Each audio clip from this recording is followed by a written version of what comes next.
అంటే జనం బాట మంచిదే, ఎవరి జనంలోకి పోయినా కూడా ఆదరణ దొరుకుతుంది. బట్ సమయం సందర్భం కూడా చూసుకోవాలి.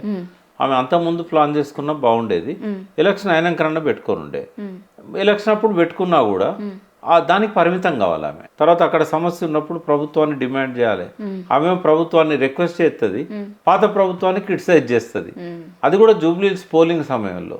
అది ఎవరికి ఉపయోగపడుతుంది? ఆమె క్యాండిడేట్ ఇక్కడ లేడు. ఆమె అట్లా మాట్లాడడం, టీఆర్ఎస్కి అగెనిస్ట్గా మాట్లాడడం, ప్రభుత్వం విషయంలో కొంత అంటున్నట్టుగా వ్యవహరించడం, ఇది ఖచ్చితంగా టార్గెటెడ్ అటాక్ అని చెప్పేసి అనిపించింది మాకు. అది బీఆర్ఎస్కు నష్టం చేస్తుంది. ఒక పక్కన బీఆర్ఎస్కు నష్టం చేస్తూ ఓటమికి వీళ్ళు కారణం అని చెప్పేసి హరీష్ రావు మీద వీళ్ళ మీద పెడుతున్నది. వాళ్ళ అసమర్థులు అన్నట్టుగా, వాళ్ళ కర్మ అని ఇట్లాంటిది ఏదో చెప్తున్నది.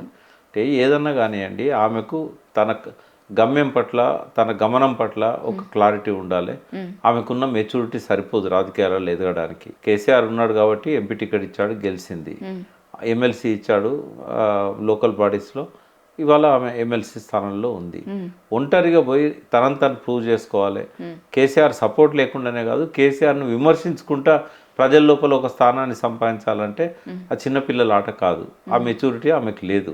ఆ మెచ్యూరిటీ తెచ్చుకోవడానికి కోపము, జలసి, ఈర్ష్య, ప్రతీకారము, కసి ఇవన్నీ అడ్డం వస్తున్నాయి ఆమెకు.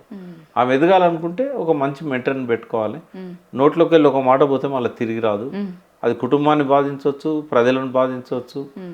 ఆమె ఇతరుల క్యారెక్టర్ను తగ్గిస్తున్నా అనుకొని తన క్యారెక్టర్ను కూడా తగ్గించుకునే పరిస్థితి రావచ్చు.